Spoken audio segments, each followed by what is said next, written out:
বাংলাদেশে পুশিন ও সীমান্ত হত্যার প্রতিবাদে শুক্রবার দেশের সীমান্তবর্তী সব জেলায় ও গুরুত্বপূর্ণ পয়েন্টে প্রতিবাদ সমাবেশ করবে ১১ দলীয় ঐক্যজোট। এছাড়া সারা দেশে খুন, ধর্ষণ এবং আইন শৃঙ্খলার পরিস্থিতির অবনতির প্রতিবাদে আগামী ১৫ জুন রাজধানীর শাহবাগে হাদি চত্বরে প্রতিবাদ ও বিক্ষোভ সমাবেশ করা হবে।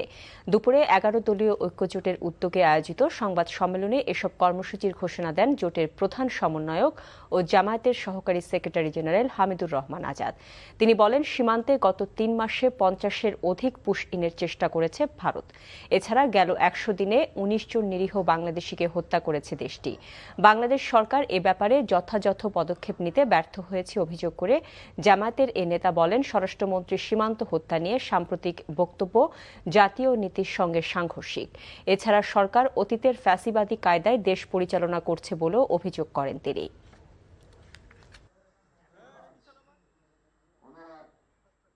গুলি করে হত্যা এটা মানবাধিকারের সুস্পষ্ট লঙ্ঘন। একই সাথে আমরা বলতে চাই, এটা বাংলাদেশের সার্বভৌমত্বের প্রতি চরম আঘাত। সেই ধরনের মানবাধিকার বিরোধী একটি কাজকে, দেশের স্বাধীনতার সার্বভৌমত্বের একটি কাজকে সমর্থন যোগাতে পারে এমন একটি বক্তব্য দেয়া আমাদের অতীতের জাতীয় পলিসি এবং নীতির সাথে সংঘর্ষ।